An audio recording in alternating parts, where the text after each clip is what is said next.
விஜயனுடைய தலைமையில் பழைய திமுக ஆட்சி தொடர்கிறது. எடப்பாடி பழனிசாமியின் தலைமைக்கு தற்போது சிக்கல் ஏற்பட்டுள்ளது. தாவேகாவுடன் கைகோர்த்து அரசியல் செய்வது அதிமுகவை அழித்துவிடும் என்றும் என்டிஏ விட்டு வெளியேறுவது சரியான முடிவல்ல என்றும் தெரிவிக்கிறார் எடப்பாடியார். விஜயின் வெற்றி இண்டி கூட்டணியை உடைத்திருக்கிறது. என்டிஏ கூட்டணியை உடைக்க முயற்சிக்கிறது. ஜெயலலிதா அவர் வீட்டு வாசல்ல விஜய 5 மணி நேரத்துக்கு மேல் காக்க வைத்தார். அப்போ விஜயனுடைய ஈகோ ஹர்ட் ஆச்சு. அந்த கணக்கை இப்போது தீர்த்து கொள்ள முயற்சி செய்கிறார் Vijay. Kolahalas TV YouTube channel, இது வாய்மையின் எக்காலம். விஜய் முதல்வராக பதவியேற்ற முதல் நாளிலேயே சர்ச்சை வெடித்திருக்கிறதே. வணக்கம் நண்பர்களே. நேற்று ஞாயிற்றுக்கிழமை தமிழகத்தின் 12வது முதல்வராக விஜய் பதவியேற்றுக் கொண்டார். அவர் அந்த பதவியேற்ற வைபவத்திலிருந்தே ஒரு சர்ச்சை கிளம்பி இருக்கிறது. அவர் பதவியேற்ற போது ஃபர்ஸ்ட் வந்தே மாதரம் பாடலும், அதற்கு பிறகு தேசிய கீதமும், அந்த நிகழ்ச்சியின் நிறைவாக தமிழ்தாய் வாழ்த்தும் இசைக்கப்பட்டன. இப்போ அந்த நிகழ்வு முடிந்ததற்கு பிறகு இந்த விதமான ஒரு ஆர்டர் ஒரு மிகப்பெரிய சர்ச்சையை உருவாக்கியவர்கள் கம்யூனிஸ்டுகள். அப்புறம் ஏற்கனவே டிஎம்கே அணியில இருந்து இப்ப தாவேக அணிக்கு வந்திருப்பவர்கள், இன்க்ளூடிங் திருமாவளவன். அதாவது ரொம்ப ரீசெண்டா மத்திய அரசு ஒரு சுற்றறிக்கையை எல்லா மாநிலத்துக்கும் அனுப்பியிருந்தது. இது போன்ற அரசு நிகழ்வில் முதலில் வந்தே மாதரத்தை பாட வேண்டும், அதற்கப்புறம் தேசிய கீதத்தை இசைக்க வேண்டும் என்று வலியுறுத்தி இருந்தது. சோ இந்த ஆர்டர்ல தான் இந்த நிகழ்வு நடைபெற வேண்டும் என்பதை ஆளுநர் அவர்களும் வலியுறுத்தி இருந்தார்கள். சோ இந்த அடிப்படையில அந்த பதவியேற்பு வைபவம் ஜவஹர்லால் நேரு ஸ்டேடியத்தில் நடைபெற்றது.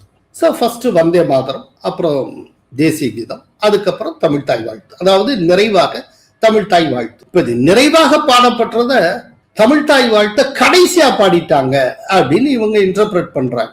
பட் இதுக்கு ஆளுநர் தரப்புல சொல்லப்படக்கூடிய விஷயம் என்ன அப்படின்னா, ஆல்ரெடி மத்திய அரசு அந்த மாதிரி சுற்றறிக்கை அனுப்பி இருக்கிறது. இந்த மாதிரி நிகழ்வெல்லாம் இப்படித்தான் நடத்தணும் அப்படின்னு தெளிவாக சொல்லப்பட்டு இருக்கிறது. சோ அந்த ஒரு முடிவுக்கு ஏற்ப, அந்த சுற்றறிக்கைக்கு ஏற்ப இது நடத்தப்பட்டு இருக்கிறது அப்படின்னு சொல்லியிருக்காங்க.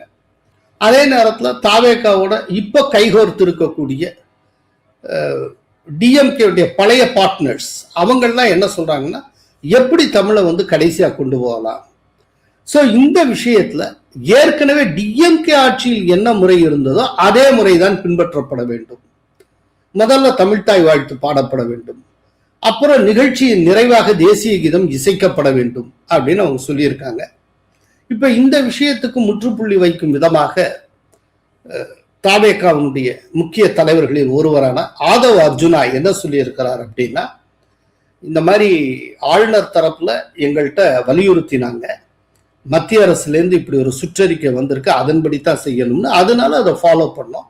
பட் இனிமேல் பழைய முறையே கடைபிடிக்கப்படும் அப்படின்னு அவர் சொல்லியிருக்கிறார். இந்த பழைய முறையில் அவர் சொல்லியிருக்கிறது, திமுக ஆட்சியின் போது எந்த முறை கடைபிடிக்கப்பட்டதோ அந்த முறை கடைபிடிக்கப்படும் அப்படின்னு அவர் சொல்லியிருக்கிறார். அதாவது நான் ஏற்கனவே பல தடவை சொல்லியிருக்கேன், விஜய் தேர்தல் பிரச்சாரம் செய்த காலத்திலேயே ஒரு விஷயத்தை நான் சுட்டி காட்டியிருக்கேன். அதாவது விஜய் முன்வைக்கக்கூடிய கொள்கை கோட்பாடு இதற்கும் டிஎம்கே கொள்கை கோட்பாடுகளுக்கும் எந்த வித்தியாசமும் கிடையாது. அதாவது டிஎம்கே என்ன சொல்லுகிறதோ அதை அப்படியே ஏற்றுக்கொண்டு அதை உள்வாங்கிக் கொண்டு, ஆனால் டிஎம்கேக்கு எதிராக அவர் பிரச்சாரம் செய்து கொண்டிருக்கிறார். அவர் டிஎம்கே முகமூடி அணிந்து கொண்டு டிஎம்கேயை எதிர்த்து வருகிறார் அப்படின்னு நான் சொன்னேன். இப்ப பாத்தீங்கன்னா அரசியல் எதிரின்னு டிஎம்கேயை அடையாளப்படுத்துகிறார். ஆனால் அந்த அரசியல் எதிரியான டிஎம்கேயின் அடையாளங்களாக என்னென்ன இருக்கின்றதோ அதை அத்தனையே விஜய் ஸ்வீகரித்துக் கொள்ளுகிறார். பெரியாரை ஸ்வீகரித்துக் கொள்ளுகிறார், அண்ணாவை ஸ்வீகரித்துக் கொள்ளுகிறார், இந்தி எதிர்ப்பா உள்வாங்கிக் கொள்ளுகிறார், நீட் எதிர்ப்பா உள்வாங்கிக் கொள்ளுகிறார், எஸ்ஐஆர் எதிர்ப்பா உள்வாங்கிக் கொள்ளுகிறார், பிஜேபி எதிர்ப்பா விஜய் உள்வாங்கிக் கொள்ளுகிறார். சோ திமுகவின் விளிமியங்கள் என்னென்னவோ அதை அத்தனையும் விஜய் ஸ்வீகரித்துக் கொள்ளுகிறார். ஆனால் திமுகவை பார்த்து தீய சக்தி என்கிறார். அப்படின்னா திமுகவுடைய அத்தனை விழுமியங்களை உள்வாங்கி கொண்டு பேசிக் கொண்டு இருக்கிற விஜய் எந்த சக்தி? அது தீய சக்தியாக அல்லாமல் எப்படி தூய சக்தியாக இருக்க முடியும்? நீங்க திமுகவுக்கு எதிரான ஒரு மாற்று சக்தியா முன்னெடுக்கணும்னா திமுகவுடைய கொள்கைகளுக்கு எதிரான ஒரு கொள்கையை நீங்க உருவாக்கி இருக்கணும். திமுகவுக்கு எதிரான நிலைப்பாட்டுக்கு எதிரான நிலைப்பாடுகளை நீங்கள் எடுக்க வேண்டும். டிஎம்கே என்னென்ன செய்யுமோ அது அத்தனையும் நீங்கள் அப்படியே ஏத்துக்கிறீங்க. கிட்டத்தட்ட ஒரு திமுக முகமுடியை அணிந்து கொண்டு விட்டு திமுகவை தீய சக்தினா இன்னொரு திமுகவே இருக்கக்கூடிய நீங்கள் எந்த சக்தி? இப்போ ஆதவ அர்ஜுனா சொல்லி இருக்கக்கூடிய பதில், அதே போல பதவியேற்று எல்லாம் முடிஞ்சதுக்கு அப்புறம் பெரியார் திடலுக்கு சென்று வீரமணி அவர்களை விஜய் சந்தித்திருப்பது, இது எல்லாம் எதை காட்டுகிறது அப்படின்னா, இது இன்னொரு திமுக அரசு போல நடக்க தொடங்கி இருக்கிறது அப்படிங்கறத அது காட்டுகிறது. சோ இப்ப நடந்து கொண்டிருப்பது second phase of DMK government. ஆனா இதுல ஒரு விசித்திரமான விஷயம் என்னன்னா, இப்ப நடந்து கொண்டிருக்கிற இந்த திமுக அரசை திமுக வழி நடத்தவில்லை, விஜய் வழி நடத்துகிறார். சோ திமுகவை கடுமையாக எதிர்த்து ஒரு திமுக அரசை விஜய் தன்னுடைய தலைமையில் உருவாக்கி இருக்கிறார். விஜய் முன்வைக்கக்கூடிய அரசியல் விழுமியங்கள், விஜய் முன்வைக்கக்கூடிய அரசியல் கோட்பாடு, விஜய் முன்வைக்கக்கூடிய கொள்கை, இதுல ஏதேனும் ஒன்றிலாவது டிஎம்கேல இருந்து வேறுபட்ட ஒண்ணு இருக்குன்னு யாராவது காட்டிட முடியுமா? டிஎம்கே கடந்த ஒரு 70 ஆண்டுகளுக்கு மேலாக என்ன சொல்லி இருக்கிறதோ அதைத்தான் விஜயும் திரும்ப சொல்லுகிறார். இதைத்தான் நான் முன்னாலேயே சுட்டி காட்டியிருந்தேன். இப்போ டிஎம்கேயின் 2வது ஆட்சி டிஎம்கே இல்லாமல் நடந்து கொண்டிருக்கிறது. அதை விஜய் வழி நடத்தி கொண்டிருக்கிறார். இல்லை, என்ன ஒரு வேதனையான விஷயம்னா, இந்த பதவியேற்பு நிகழ்வுல தமிழ்த்தாய் வாழ்த்து அந்த நிகழ்ச்சி நிறைவாக பாடப்பட்டதை எதிர்த்து முதல்ல குரல் கொடுத்து அதை ஒரு பெரிய இஷ்யூ ஆக்கினது கம்யூனிஸ்டுகள். அதாவது கம்யூனிஸ்டுடைய பேச்சை கேட்டா என்ன ஆகும் அப்படிங்கிறதுக்கு பல முன்னுதாரணங்கள் உண்டு. இன்னைக்கு டோட்டலா இந்தியாவில இருந்தே கம்யூனிஸ்டுகள் காலாவதியாகி விட்டார்கள். அதுல ஜனநாயகத்தை ஏற்றுக்கொண்ட கம்யூனிஸ்டுகள் மக்களால் நிராகரிக்கப்பட்டு இருக்கிறார்கள். ஜனநாயகத்தை மறுக்கக்கூடிய காட்டுக்குள் ஒளிந்து கொண்டு ஒரு அரசியல் செய்து கொண்டிருந்த தீவிர கம்யூனிஸ்டுகள், மாவோயிஸ்டுகள் களையெடுக்கப்பட்டு விட்டார்கள். சோ கம்யூனிஸ்ட்ல 2 பிரிவு, ஒன்னு ஜனநாயகத்தை ஏற்றுக்கொண்ட கம்யூனிஸ்டுகள், இன்னொன்னு ஜனநாயகத்தை ஏற்றுக்கொள்ளாத கம்யூனிஸ்ட். ஜனநாயகத்தை ஏற்றுக்கொண்டவர்கள் மக்களால் நிராகரிக்கப்பட்டு காலாவதியாகிவிட்டார்கள். ஜனநாயகத்தை ஏற்றுக்கொள்ளாதவர்கள் மத்திய அரசாங்கத்தால் அமித்ஷாவால் களையெடுக்கப்பட்டு விட்டார். இப்ப 2 பேருக்குமே எக்ஸிஸ்டன்ஸ் கிடையாது. இன்னைக்கு இந்தியாவில் இருக்கக்கூடிய மாநிலங்கள்ல ஒரு மாநிலத்தில் கூட கம்யூனிஸ்ட் அரசு கிடையாது. இதுவரைக்கும் அந்த மாதிரி இருந்ததே இல்லை. கேரளத்துல பினராயி விஜயன் தன்னுடைய ஆட்சியை இழந்ததற்கு பிறகு இந்தியாவில் எந்த மாநிலத்தில் கம்யூனிஸ்டுகளே இல்லை என்கிற ஒரு நிலை உருவாகி இருக்கிறது. டோட்டலா காலாவதியாகி சிதைந்து சின்னாபின்னமாகிவிட்ட ஒரு கட்சி அதனுடைய ஆலோசனையை நம்பி விஜயனுடைய அரசு நடந்து கொண்டிருப்பது என்பது ரொம்ப ஆபத்தானது. விஜய் ரொம்ப கவனமாக இருக்க வேண்டும். கம்யூனிஸ்டுகள் சொல்றதெல்லாம் கேட்டு ஆட்சியை நடத்தினால் ரொம்ப சிக்கல் தான். பாவம் ஸ்டாலின் கம்யூனிஸ்டுகளை ரொம்ப மலையாக நம்பினார். அவர்கள் முன்வைத்த பல்வேறு விஷயங்களை அவர் ரொம்ப ஒரு சிரத்தையோடு கேட்டு ஆட்சி செய்தார். கடைசியில எலெக்ஷன் முடிஞ்சு ரிசல்ட் வந்ததுக்கு அடுத்த நாள் கம்யூனிஸ்டுகள் ஸ்டாலின் முதுகில் குத்தி விட்டு வெளியே வந்தார்கள். இப்ப கம்யூனிஸ்ட் தலைவர்கள்ட்ட ஒரு நிருபர் கேட்கிறாங்க, நீங்க இந்த மாதிரி தாவேக்காவுக்கு ஆதரவு தந்திருக்கீங்களே, டிஎம்கே ஒப்புதலுடன் ஆதரவு தந்தீர்களா அப்படின்னு ஒரு கேள்வி. உடனே மார்க்சிஸ்ட் கம்யூனிஸ்ட் கட்சியினுடைய மாநில செயலாளர் சண்முகம் சொல்லுகிறார், எதுக்குங்க டிஎம்கே ஒப்புதல் வாங்கணும்? எங்களுடைய கட்சி ஒரு தனி இண்டிபெண்டன்ட் பார்ட்டி, நாங்க எதுக்கு ஒப்புதல் வாங்கணும் அப்படின்னு அவர் சொல்லுகிறார்.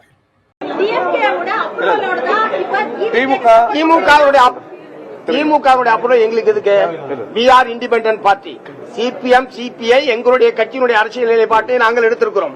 இதுல திமுகவுடைய ஒப்புதல், திமுகவுடைய அனுமதி இருக்கான்ற கேட்கிற பிரச்சனை எங்க வருது? எங்க இருக்குன்னு கேக்குறேன்.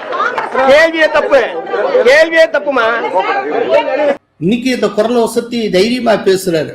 டிஎம்கே ஆட்சியில இருந்தப்போ இப்படிலாம் பேசியிருக்க முடியுமா? அவங்க தொழிலாளர்கள் சம்பந்தமா எத்தனை பிரச்சனைகள் வந்தது. பரந்தூர் விஷயத்தையே எடுத்துக்கங்க, எங்கேயாவது குரல வசதி இந்த கம்யூனிஸ்டுகள் பேசி இருப்பாங்களா? இன்னைக்கு 2 எம்எல்ஏக்களை வச்சுக்கிட்டு ஏதோ விஜய் 108 சீட்டு ஜெயிச்சுட்டாரு, டிஎம்கேல தலைவரும் தோற்று விட்டார், பொதுச் செயலாளரும் தோற்று விட்டார் அப்படிங்கிற காரணத்தினால இன்னைக்கு தேதிக்கு டிஎம்கே கீழே போய் இருக்கிறது என்கிற ஒரே காரணத்துக்காக ரிசல்ட் 48 மணி நேரத்தில் மாற்றி பேசுகிறார்கள் இந்த கம்யூனிஸ்ட். அப்படின்னா இவர்கள் எப்படிப்பட்டவர்களாக இருப்பார்? இதே போன்ற தருணத்துக்காகத்தான் திருமாவும் காத்து கொண்டு இருந்தார். இன்னைக்கு திருமாவும் நிறைய பேசுகிறார். திருமா என்ன பேசுறாங்கிறது அடுத்தாப்புல நம்ம வரப்போறோம். சோ மொத்தத்துல விஜயனுடைய தலைமையில் பழைய திமுக ஆட்சி தொடர்கிறது. அதே நேரத்தில் விஜய் அரசுக்கு வெளியிலிருந்துதான் ஆதரவு தருகிறோம், திமுக கூட்டணியில் தொடர்கிறோம் என்றுதானே கம்யூனிஸ்டுகள் கூறுகிறார்கள். தாவேக ஆட்சி அமைப்பதற்கு இந்திய கம்யூனிஸ்ட் கட்சி, மார்க்சிஸ்ட் கம்யூனிஸ்ட் கட்சி நிபந்தனையற்ற ஆதரவை நாங்கள் தெரிவித்திருக்கிறோம். அமைச்சரவையில் பங்கேற்க மாட்டோம், வெளியில் இருந்து ஆதரவு. இது ஆட்சி அமைப்பதை பொறுத்தவரை. மற்றபடி மாநில நலன் சார்ந்த பிரச்சனைகளில், ஒத்த கருத்துடைய பிரச்சனைகளில் திராவிட முன்னேற்ற கழகத்தோடு சேர்ந்து நாங்கள் பயணிப்போம். அப்படி அவர்கள் கூறுகிறார்கள் என்றால் அதை காட்டில அபத்தமான ஒரு ஸ்டேட்மெண்ட் என்ன இருக்க முடியும்? டிஎம்கேயை எதிர்த்து ஓட்டு வாங்கின ஒரு கட்சியோட நாங்கள் டிஎம்கே இருந்து கொண்டே டிஎம்கே எதிர்த்த கட்சிக்கு ஆதரவு கொடுக்கிறோம் யாராவது சொல்லுவாங்களா? இனி வருங்காலத்திலும் மதவெறி சக்திகளுக்கு எதிராக ஒன்றிய பிஜேபி அரசாங்கம் மாநில உரிமைகளை பறிக்கிற போது திராவிட முன்னேற்ற கழகத்தோடு இணைந்து மாநில உரிமைகளை பாதுகாப்பது, மதவெறி நடவடிக்கைகளுக்கு எதிராக சேர்ந்து போராடுவது என்கிற அந்த போராட்டம், உறவு என்பது தொடரும். அப்படி சொன்னா அது எந்த விதமான அரசியல்? எனக்கு ஒன்றும் புரியல சார். முழுக்க டிஎம்கே குற்றம் சாட்டி டிஎம்கே எதிர்த்து, இன்னும் சொல்ல போனால் எங்களுக்கும் திமுகவுக்கு இடையில் தான் போட்டி அப்படின்னு அறிவித்து விட்டு களமாடி தாவேகா இந்த வெற்றியை பெற்றிருக்கிறது. அப்படிங்கிறப்ப டிஎம்கே கூட்டணியிலே இருந்துட்டு டிஎம்கே எதிர்த்து ஓட்டு வாங்கின ஒரு கட்சிக்கு எப்படிங்க நீங்க ஆதரவு அளிப்பீங்க? இன்னொன்னு, அந்த விதமான ஆதரவு எவ்வளவு பெரிய ஆபத்தாக தாவேகாவுக்கு எதிர்காலத்தில் முடியும் என்பது குறித்து விஜய் சிந்திக்க வேண்டும். டிஎம்கேல ஒரு காலை வச்சுட்டு இன்னொரு காலை தாவேகா பக்கம் வச்சுட்டு இருந்தா என்ன அர்த்தம்? நாளைக்கு ரெண்டு காலையும் திடீர்னு டிஎம்கே பக்கம் அவங்க இழுத்துட்டாங்கன்னா அப்ப தாவேகா கதி வந்தால் முழுமையா வரணும் காங்கிரஸ் மாதிரி. இது அங்கேயே இருப்பேன் இங்கேயே இருப்பேன்னா, அதனால இதைத்தான் நான் கொஞ்ச நேரத்துக்கு முன்னால சொன்னேன். கம்யூனிஸ்டுகள் ஆபத்தானவர்கள், அவங்கள நம்பி அரசியல் பண்ணா ஒண்ணுலாம் போயிட வேண்டியதுதான். அதிமுகவில் சலசலப்பு அதிகமாகி இருக்கிறதே. அதாவது ஏடிஎம்கே 5 ஆண்டுகளுக்கு மேல் தொடர்ச்சியாக எதிர்கட்சியாக இருந்ததில்லை. இந்த முறை பிரதான எதிர்கட்சி என்கிற அந்தஸ்தை அதிமுக இழந்திருக்கிறது. இந்நிலையில் விஜய் முதல்வராக பதவியேற்ற அதே ஞாயிற்றுக்கிழமை எடப்பாடியார் தலைமையில் அதிமுக நிர்வாகிகள் கூட்டம் நடைபெற்றது. அந்த கூட்டத்தில் தளவாய் சுந்தரம், ஆர்.பி. உதயகுமார், சேலம் இளங்கோவன், அக்ரி கிருஷ்ணமூர்த்தி, திண்டுக்கல் சீனிவாசன், பொள்ளாச்சி ஜெயராமன், வளர்மதி, கோகுல இந்திரா உள்ளிட்ட முக்கிய நிர்வாகிகள் பங்கேற்றனர். அதே நேரம் சென்னை எம்ஆர்சி நகரில் உள்ள சி.வி. சண்முகம் இல்லத்தில் அதிமுக எம்எல்ஏக்கள் கூட்டம் நடைபெற்றது. இந்த கூட்டத்தில் 35 எம்எல்ஏக்கள் பங்கேற்றனர். எம்எல்ஏக்கள் பதவியேற்பு திங்கட்கிழமை நடைபெற உள்ள நிலையில் 47 அதிமுக எம்எல்ஏக்களில் 35க்கும் மேற்பட்டோர் சி.வி. சண்முகம், எஸ்.பி. வேலுமணிக்கு ஆதரவளித்துள்ளனர். அத்துடன் மாவட்ட செயலாளர்கள், நிர்வாகிகளில் 60% பேர் ஆதரவு இவர்களுக்கு இருப்பதாக கூறப்படுகிறது. இதனால் எடப்பாடி பழனிசாமியின் தலைமைக்கு தற்போது சிக்கல் ஏற்பட்டுள்ளது. ஆதரவு எம்எல்ஏக்கள் அனைவரும் எஸ்.பி. வேலுமணி சட்டப்பேரவை குழு தலைவராகவும் சி.வி. சண்முகம் துணைத் தலைவராகவும் ஆவதற்கு ஆதரவளித்து கையொப்பமிட்டுள்ளனர் என்று கூறப்படுகிறது. தாவேகாவை ஆதரிக்க வேண்டும், பிஜேபி தலைமையிலான என்டிஏவை விட்டு வெளியே வர இதுதான் சரியான தருணம் என சி.வி. சண்முகம், எஸ்.பி. வேலுமணி ஆகியோர் கருதுகின்றனர். அதே நேரம் தாவேகாவை எதிர்த்துதான் அரசியல் செய்ய வேண்டும் என்றும், தாவேகாவுடன் கைகோத்து அரசியல் செய்வது அதிமுகவை அழித்துவிடும் என்றும், என்டிஏ விட்டு வெளியேறுவது சரியான முடிவல்ல என்றும் தெரிவிக்கிறார் எடப்பாடியார். இதற்கிடையில் தாவேகா பொதுச் செயலாளர் புஸ்ரி ஆனந்தை சி.வி. சண்முகம் தொடர்பு கொண்டு பேசியிருக்கிறார். அதே நேரம் அதிமுக எம்எல்ஏக்களின் ஆதரவை ஏற்றுக்கொள்வதில் விஜய்க்கு தயக்கம் உள்ளது. அதிமுக எம்எல்ஏக்கள் தாவேகாவில் இணைய வேண்டும் என விஜய் எதிர்பார்க்கிறார். அதிமுக எம்எல்ஏக்கள் தாவேகாவில் இணைந்து தங்கள் பதவியை ராஜினாமா செய்துவிட்டு தாவேகா வேட்பாளர்களாக இடைத்தேர்தலில் போட்டியிட்டு எம்எல்ஏக்கள் ஆகட்டும் என்று விஜய் கூறியிருக்கிறார். விஜய் சொன்னபடி செய்தால் தங்கள் தொகுதியில் எதிர்மறையான விளைவுகளே ஏற்படும் என அதிமுக எம்எல்ஏக்கள் அஞ்சுகின்றனர். விஜயின் நோக்கம் அதிமுக பலத்தை உடைப்பது. அதிமுக அதிருப்தி தலைவர்களின் நோக்கம் விஜய்க்கு ஆதரவளித்து கட்சி மாறாமலேயே அமைச்சர்களாவது. இதற்கு மத்தியில் திருமாவளவன் ஒரு முக்கிய விஷயத்தை கூறியிருக்கிறார். நாடாளுமன்றத்தில் தங்கள் இருக்கைகளை மாற்றி அமைக்குமாறு திமுக கோரிக்கை விடுத்திருப்பதன் மூலம் இண்டி கூட்டணியை விட்டு திமுக வெளியேறுவது போல தெரிகிறது.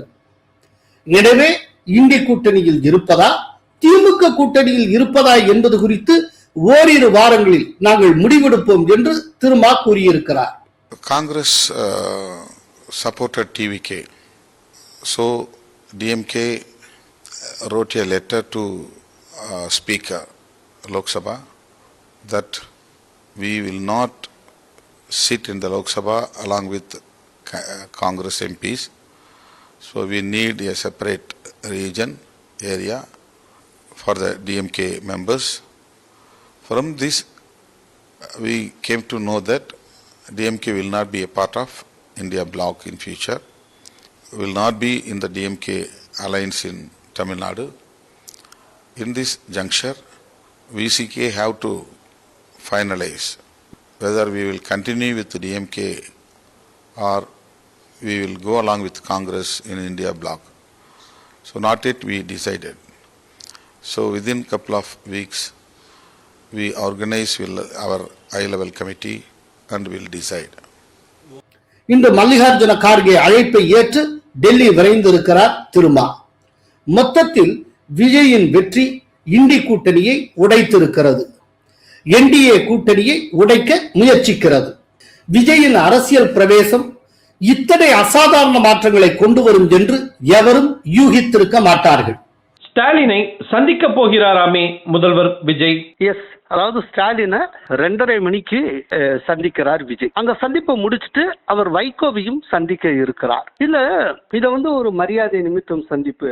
என்ன இருந்தாலும் இவர் ஒரு முன்னாள் முதல்வர், அதனால போய் அவர் சந்திக்கிறார் அப்படின்னு பார்க்கலாம். ஆனா இதுல ஒரு கேள்வி இருக்கு. இது மரியாதை நிமித்தம் சந்திப்புனா ஸ்டாலினையும் வைகோவையும் சந்திக்கிற விஜய் ஏன் எடப்பாடியார சந்திக்கல? அதிமுக தலைவர்களுக்கு அவர் ஏன் மரியாதை கொடுப்பதில்லை? அது ஒரு முக்கியமான கேள்வி இருக்கு. இன்னைக்கு கூட எடப்பாடியார் முதல்வர் விஜய் அப்படிங்கிற முறையில விஜயை பார்த்து வணக்கம் வைக்கிறார். பதிலுக்கு யாராக இருந்தாலும் வணக்கம் வைப்பாங்க, ஆனால் விஜய் செய்யல. அதே நேரத்தில் அடுத்தாப்புல OPS வணக்கம் வைக்கிறார், அவரும் பதிலுக்கு விஜயும் வணக்கம் வைக்கிறார். அப்படின்னா இங்க என்ன நடந்துட்டு இருக்கு? அதே போல ADMK MLAக்கள் 35 பேர் TV சண்முகம், SP வேலுமணி தலைமையில ஆதரவு தருகிறேன் என்று சொன்னால் கூட விஜய் அந்த ஆதரவு பெரிய ஆர்வம் காட்டல. அதுக்கு பதிலா ரிசைன் பண்ணி என் கட்சியில சேருங்கன்னு சொல்லிட்டு இருக்காரு. அப்படின்னா இந்த விஜயுடைய பார்வை என்ன? அவர் மனசுல என்ன நினைச்சிட்டு இருக்காரு? ஆக்சுவலா விஜய் அதிமுகவை அழிக்க துடிக்கிறார். அதற்கு பழைய கணக்கு ஒண்ணு பாக்கி இருக்கு. முன்னால ஜெயலலிதா அவர் வீட்டு வாசல்ல விஜய 5 மணி நேரத்துக்கு மேல் காக்க வைத்தார். அப்போ விஜயுடைய ஈகோ ஹர்ட் ஆச்சு. அந்த கணக்கு இருக்கு பாருங்க, அந்த பழைய கணக்கு. அந்த கணக்கை இப்போது தீர்த்து கொள்ள முயற்சி செய்கிறார் விஜய். நன்றி, வணக்கம். கோலஹலாஸ் டிவி யூடியூப் சேனல், இது வாய்மையின் எக்காலம்.